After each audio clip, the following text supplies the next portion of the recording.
Have you ever felt a cold breath on your neck when no one was there? Or heard whispers carried by the wind, whispering secrets you were never meant to hear? Some places were never meant to be explored. Forests where the air itself feels heavy with unseen eyes watching, where the trees whisper stories of those who entered but never returned. Before we dive in, make sure to like, subscribe, and share for more chilling stories. And tell us in the comments, what's the scariest place you've ever been? The rain drummed softly against the windshield as Jack tightened his grip on the steering wheel.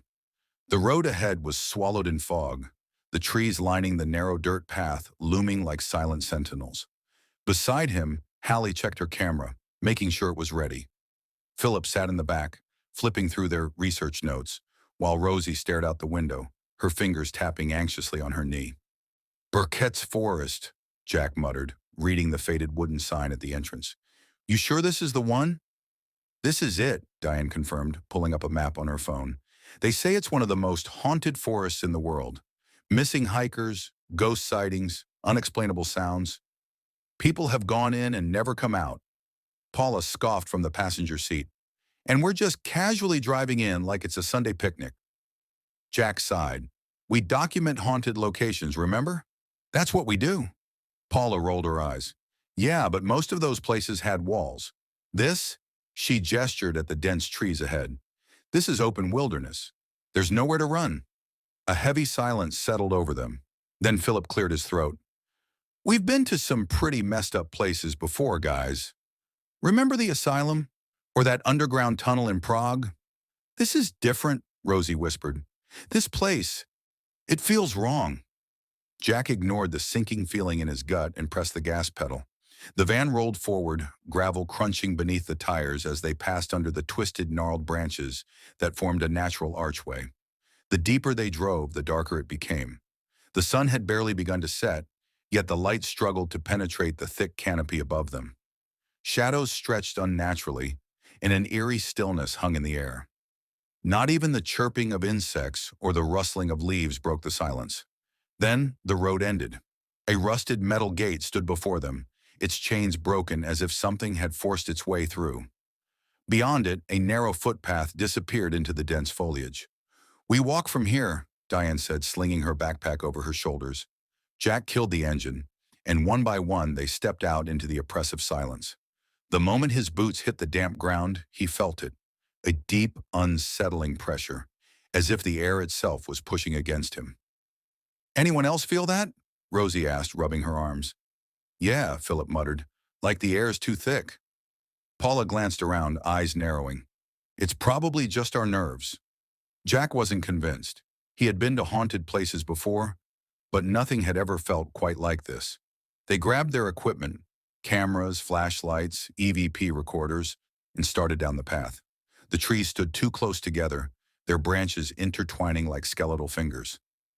The dirt trail was uneven, covered in damp leaves, and the deeper they ventured, the colder it became. Then came the whispers. Soft at first, just a faint hum, like wind brushing against the trees. But as they walked, the murmurs grew more distinct, words just out of reach, voices just behind them. Jack turned sharply, his flashlight cutting through the trees. "Nothing." "Did you hear that?" he asked. Hallie swallowed hard. "Yeah. Probably the wind," Philip said, though his voice lacked confidence. But there was no wind, not even a breeze. They pressed on. The whispers followed. A mile in, they reached a clearing. In its center stood an old wooden sign, its letters faded and barely readable. "Turn back." The ground beneath it was disturbed, as if something had been buried or unearthed. Paula chuckled nervously. "They really went all out with the horror movie vibes, huh?" Rosie stepped closer, her flashlight illuminating the sign. "No, look at the wood." Jack followed her gaze. The edges were splintered, jagged. The words weren't painted or carved. They were scratched. Deep, violent grooves, as if someone or something had desperately tried to leave a warning. A branch snapped in the distance. Everyone froze. Then another, closer. Jack slowly raised his flashlight, scanning the darkness beyond the trees. Nothing moved. The forest remained unnervingly still, but the feeling of being watched was suffocating. We should turn back, Rosie whispered. Before anyone could answer, a low, guttural laugh echoed through the trees. Not human. Jack's stomach twisted. His instincts screamed at him to run, but his feet refused to move. Then Diane gasped, pointing to the E.E.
Path ahead. Look, a figure stood in the distance. Not moving, not speaking, just watching. It was too dark to make out any features, but the silhouette was tall, impossibly still. And then it took a step forward. Rosie choked back a cry. Paula grabbed Jack's arm.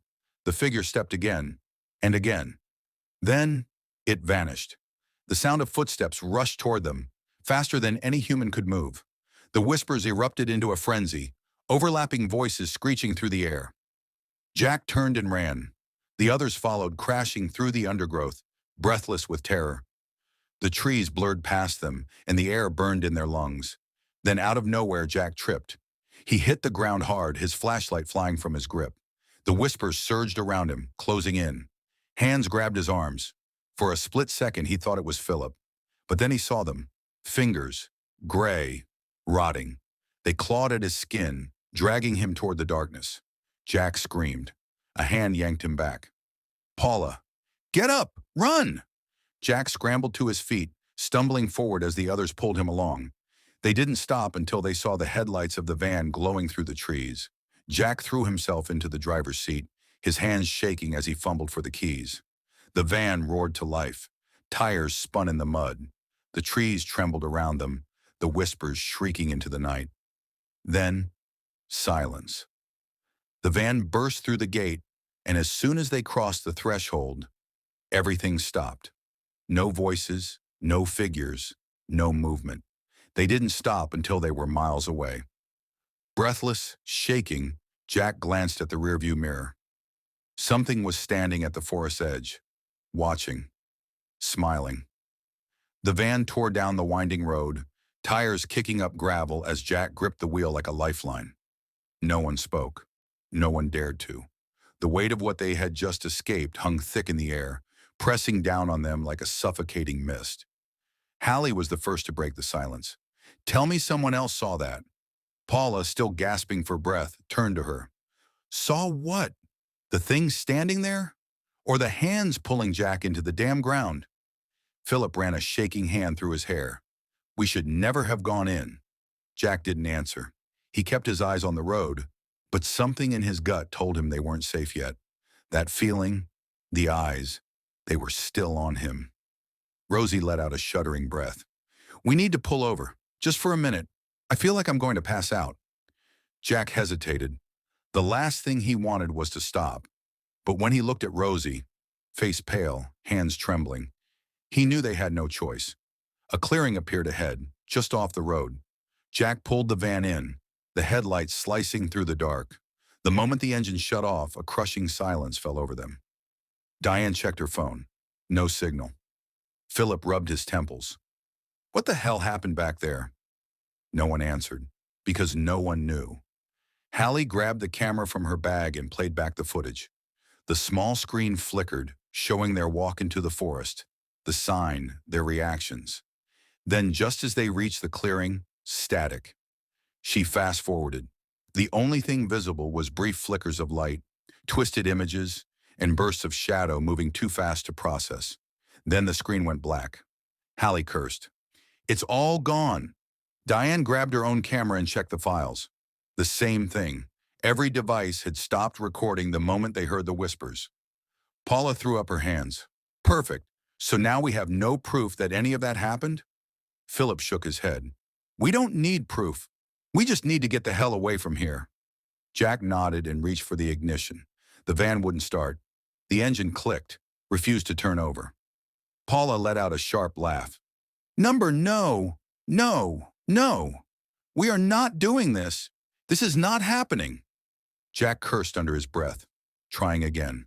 Nothing. Then the whispers returned. Software, slow, slithering through the air like a breath against their skin. Paula gripped Rosie's hand. "Tell me you hear that." Rosie just nodded, eyes wide. The air in the van grew thick, suffocating. The temperature dropped so fast their breath came out in misty puffs. Then the radio crackled on. A garbled voice distorted, speaking in broken syllables. Hallie reached for the dial, hands shaking. "Jack, turn it off." Jack didn't move. The voice grew clearer.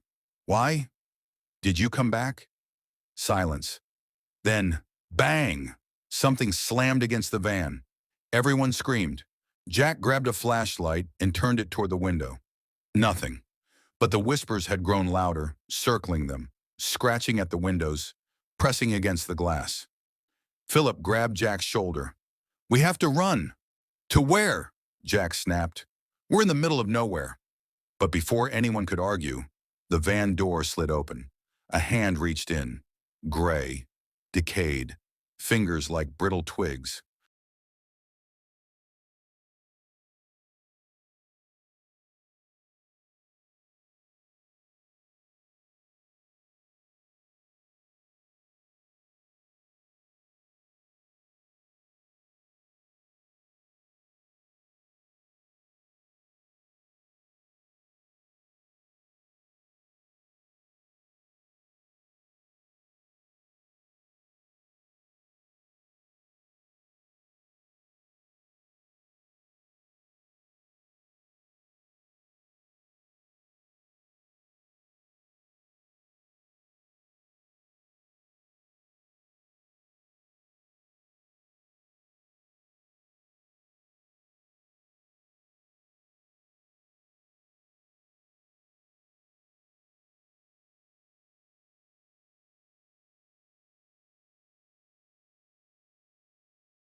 Rosie screamed as the hand grabbed her arm. Jack reacted without thinking. He lunged, grabbing Rosie and yanking her free. Paula kicked at the hand, slamming the door shut. The van rocked violently. Something, many things, pounded against it, their weight pressing against the metal, their whispers overlapping into a shrieking cacophony. Jack turned the key again, heart hammering in his chest. The van roared to life. Jack floored the gas. The tires spun in the mud before finally catching.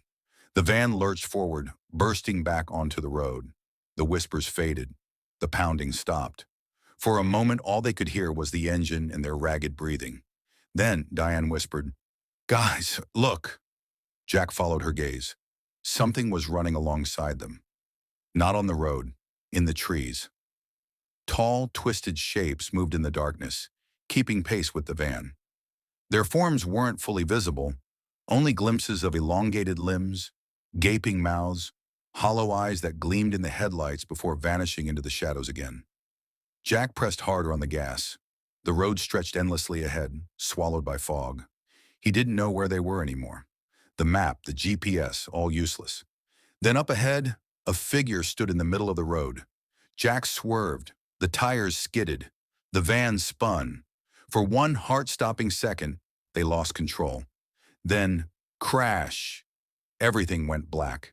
The van came to a screeching halt, its tires grinding against the dirt as it slid to a stop. The headlights flickered erratically, casting long, jagged shadows across the road. Inside, there was only the sound of their heavy breathing, the smell of burning rubber lingering in the air. For a long moment, no one moved. They were all too stunned, too disoriented by the chaos of the crash. Jack blinked rapidly, his vision swimming. His head throbbed, and a sharp pain radiated from his shoulder where he'd been thrown against the seatbelt. He reached up, fingers trembling, and found the seatbelt latch. It clicked open, but before he could move, he heard Hallie's voice. "Jack?" His eyes snapped to her. She was staring out the front window, her face pale, lips parted as if she was about to speak, but no words came out. He followed her gaze. The figure. It was still standing there, the one they'd swerved to avoid. It wasn't just standing, it was staring. Tall, inhumanly tall. The form was dark, a silhouette blending into the shadows, but the faint glint of white teeth gleamed in the moonlight. It had no eyes, just dark, empty hollows. And it was smiling. The van was silent. No one dared to speak, not even to breathe. Then the figure moved. It didn't walk. It glided as if the ground itself didn't matter. Its movements were jerky, unnatural. It reached toward them, a hand stretching out, the fingers curling like claws. "Get out!" Paula screamed, her voice cracking with panic. "Get out of the van! Now!" Jack's body reacted before his brain could catch up. He grabbed the door handle and wrenched it open, stumbling out onto the dirt road. Hallie was next, her legs unsteady as she scrambled to follow him. Rosie was already out, her face streaked with tears, her body trembling violently. Philip leaped out with Diane close behind him. The last thing they saw before they ran was the figure's hand, now much closer, reaching toward the van. Its fingers brushed against the window, leaving a trail of frost on the glass, as if it had just breathed on it. They didn't stop running. They couldn't.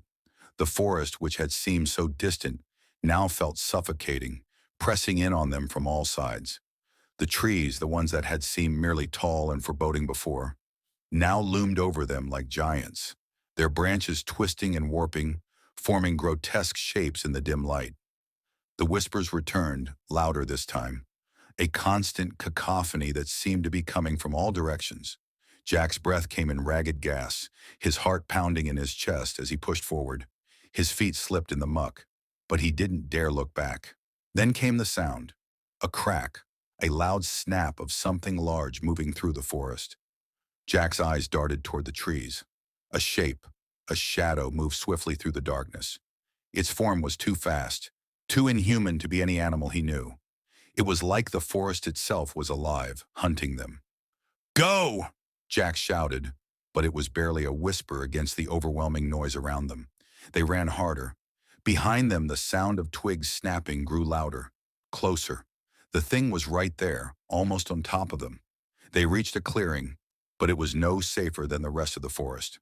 The ground was uneven, and the trees stood so close together that there was nowhere to hide. A faint moonbeam shone through the branches, casting a cold silver glow over the clearing. Jack skidded to a halt, panting. "We need to find shelter," Hallie gasped, her face white with fear. "Shelter?" Paula's voice was sharp with disbelief.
"We're in the middle of nowhere.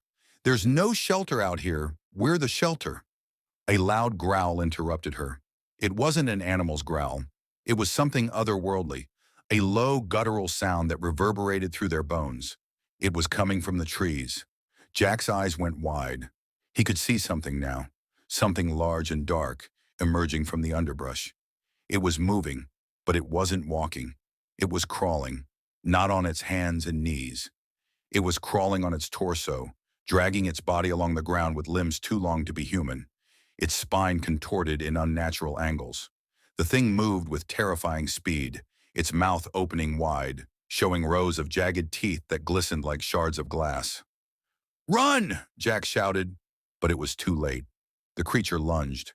Jack barely had time to dive to the side, tumbling into the mud as the thing crashed past him, its claws scraping the earth with a screeching sound that made his blood freeze.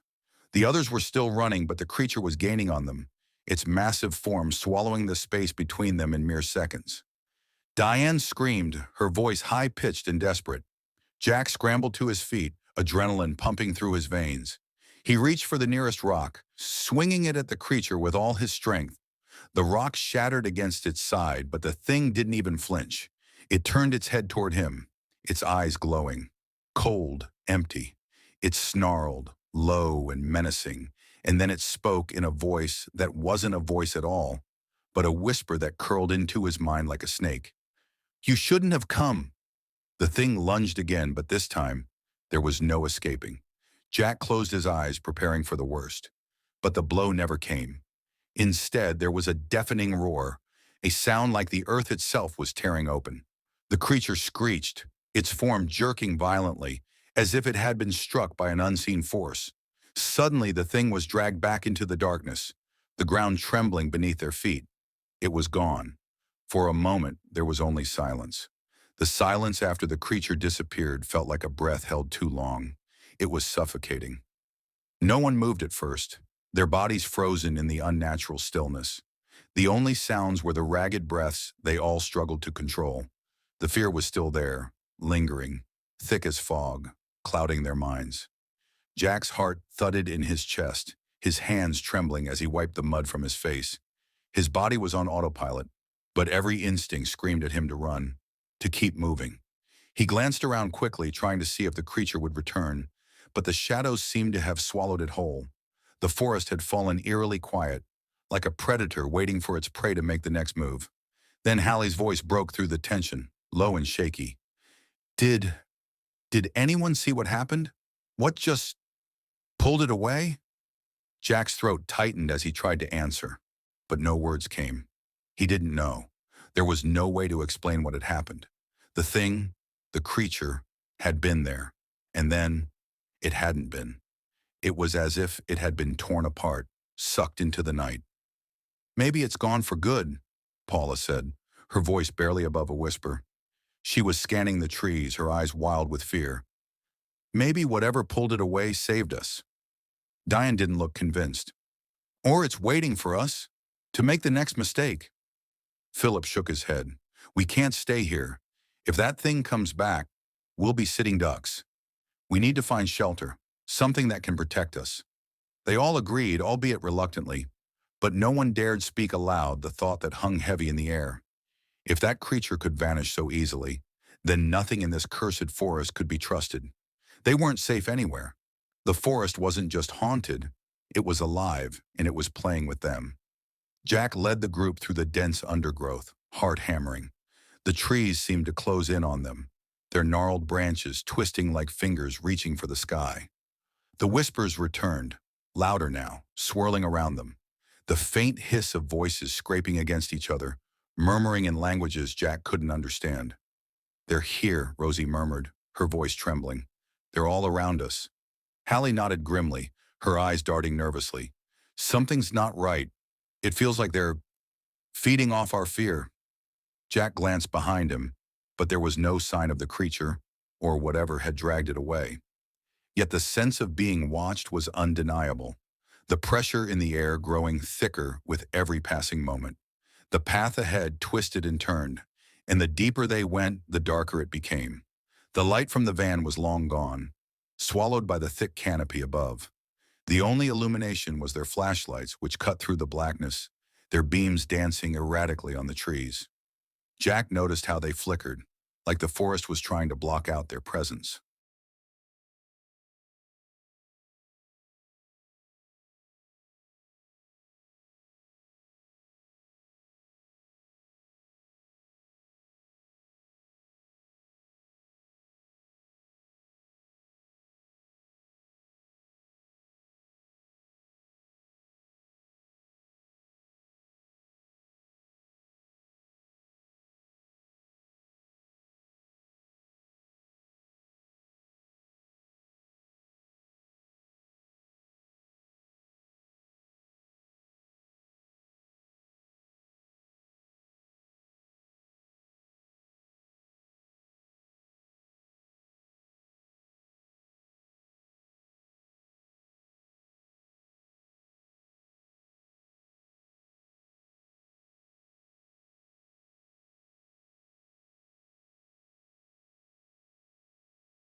They walked in silence, the whispers still following them, like an insidious echo of their every step. The tension built with every breath, until it was nearly unbearable. Then a cry, a loud, shrill scream that sliced through the air. It came from behind them. Philip spun around, his flashlight darting into the blackness. But there was nothing, just shadows stretching endlessly into the night. "Did you hear that?" Diane gasped, her voice panicked. "I heard it," Jack said, his voice tight. "But there's nothing there." Rosie looked behind her, her face pale, eyes wide with terror. "Three need to go. Now." They all started moving faster now, their footsteps heavy and urgent against the wet earth. Jack's breath was coming in ragged bursts, his mind racing. What was chasing them? Or was it something worse? Something unseen? Something they couldn't outrun? Another scream echoed through the trees, this time from a closer distance. The air grew cold, the temperature dropping with every second, until it felt as if the chill was seeping into their bones. "It's here." Hala's voice was barely a whisper, barely audible above the pounding of their hearts. "It's already here." Jack's flashlight swung wildly, the beam cutting through the trees in desperate arc. Then, out of the corner of his eye, he saw it, a figure thin and gaunt, standing just at the edge of the trees. He spun toward it, but the figure was gone before he could make out any details. "Did anyone see that?" Jack's voice was hoarse with fear. His mind was unraveling, each turn of the path taking him deeper into something he couldn't explain, something he didn't want to understand. No one answered. They were all too afraid to speak, too afraid that speaking might make the thing real. They reached a small clearing, and for a brief moment, the oppressive weight of the forest seemed to lift. The air wasn't so thick here, and the ground was softer, almost welcoming. But before Jack could relax, the ground began to tremble beneath their feet. At first it was just a faint vibration, but then it grew stronger. The trees shook violently, and the leaves began to swirl in a whirlwind, twisting and spiraling in midair like they were being pulled by an invisible force. "Run!"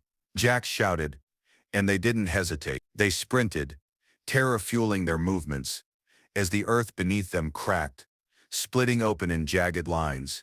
From the cracks emerged dark tendrils, thick and twisted like roots, reaching toward them. One of the tendrils shot forward, coiling around Rosie's ankle before she could react. She screamed as it yanked her off her feet, pulling her toward the gaping blackness in the ground. "Rosie!" Paula screamed, but it was too late. The tendril dragged her into the earth, disappearing as if the ground had swallowed her whole. Jack didn't stop. He could. His body moved of its own accord, forcing him to keep running, his legs screaming for him to slow down. But his mind was already lost to fear. The ground shook again, more violently this time, and Jack glanced over his shoulder just in time to see the earth erupting behind him. Something massive, something alive was coming after them. It was too late to escape.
The year was Greemouth had almost become a myth, something whispered about only in the darkest corners of local taverns, and during late-night conversations among those brave enough to venture close to the woods.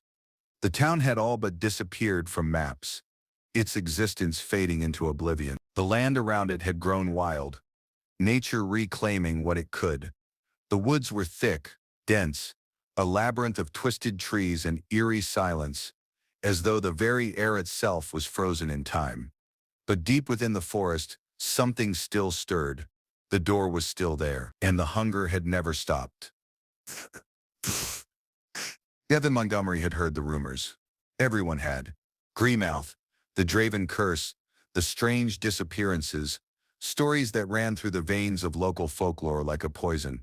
But Gavin wasn't like the rest. He didn't just believe in ghost stories and dark legends. He was a man of science, of facts, and he had one thing that most of the others didn't: an obsession. A few months earlier, he had come across an old journal in an estate sale. Elia Draven's journal. The pages were yellowed with age. The ink faded and smeared in places. But what struck him most was the terrifying truth that seeped through every line. There was something other in the woods. Something ancient. Something alive. The door.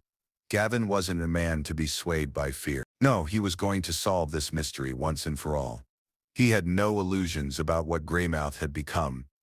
But he felt that there was a story here, something waiting to be uncovered. If the door existed and the people in the town had disappeared, surely there was something to be learned from it, something that science could explain. He drove to the town late one evening, his headlights cutting through the thick fog that enveloped the area. The air was damp, heavy, as though the forest was holding its breath. He didn't know what he expected, perhaps an abandoned ghost town, perhaps the door that had drawn so many to it.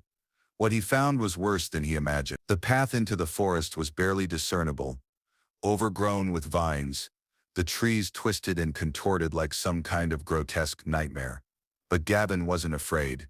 He walked in without hesitation, the sound of his boots crunching on the wet leaves echoing in the eerie silence. It didn't take long for him to feel it. The presence. It was as if the forest itself was alive, watching him, studying his every move. The air grew thick, heavy, pressing in on him. The trees seemed to lean in closer with every step he took, their branches clawing at the sky, blocking out any light. And then, as if answering some unspoken question, he saw it. The door. It stood in the clearing, just as it had been described, though now it looked even worse. It had become a part of the forest, blending into the dark landscape around it.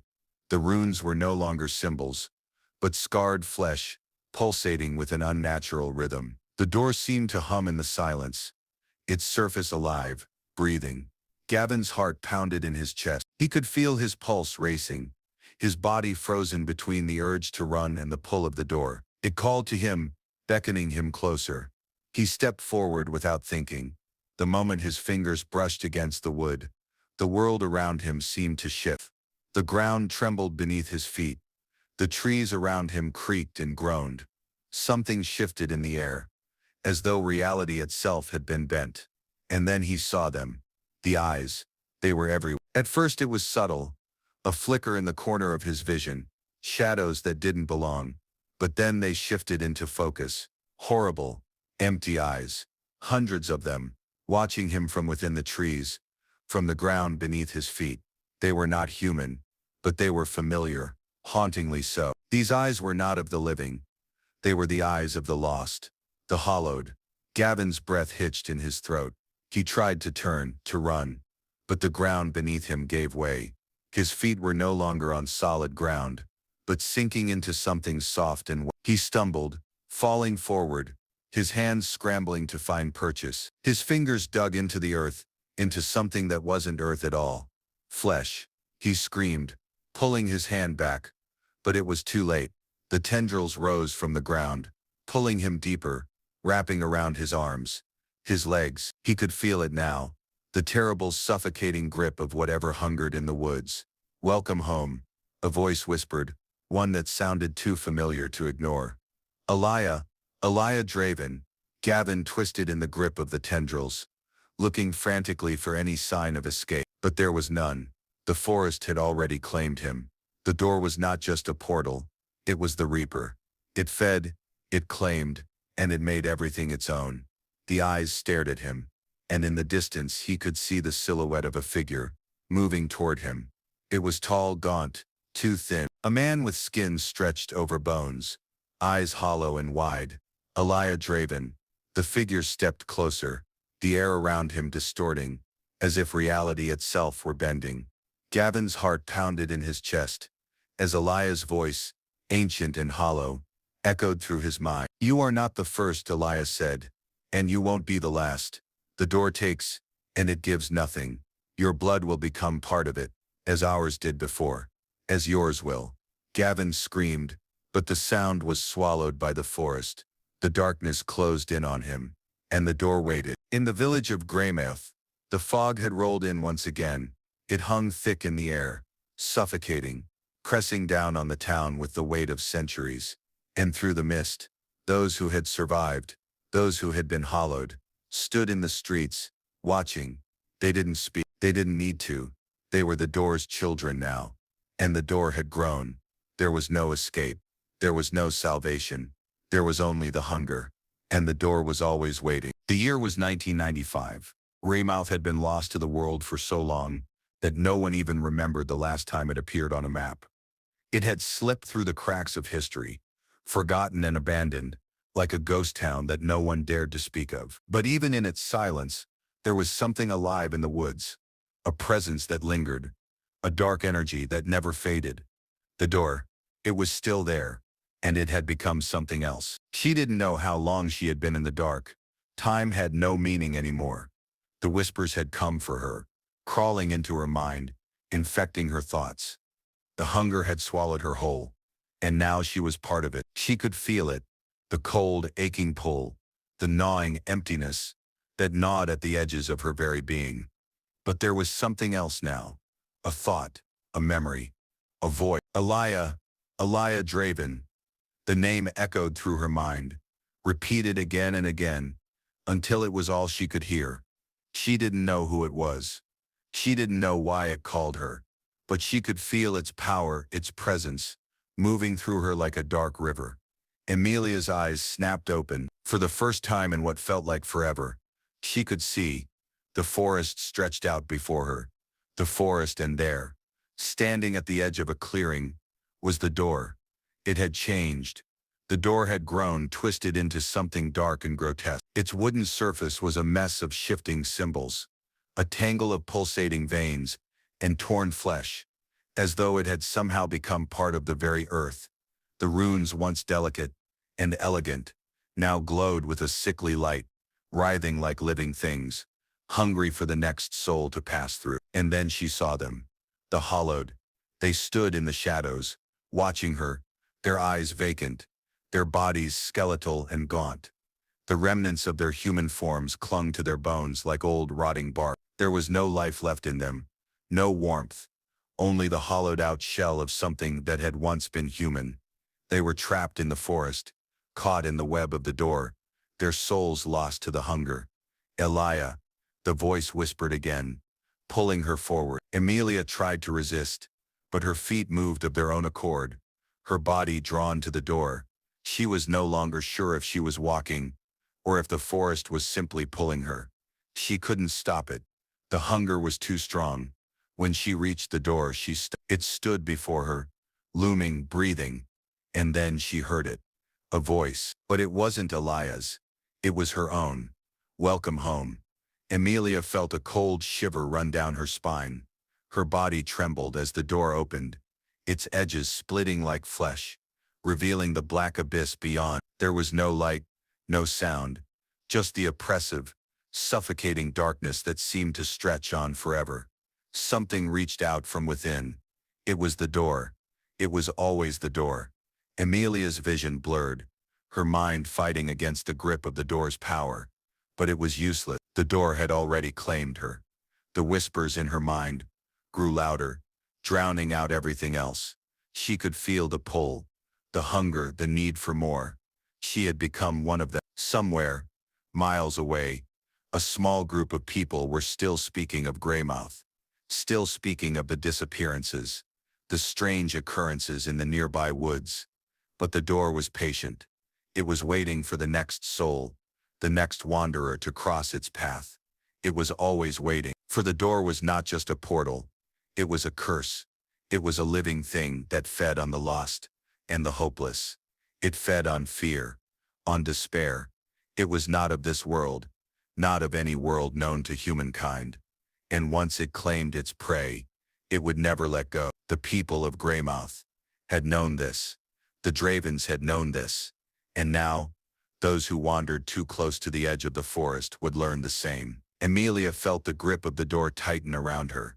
Her body was no longer her own. Her thoughts, her memories, they were fading into the void, becoming part of something greater, something darker.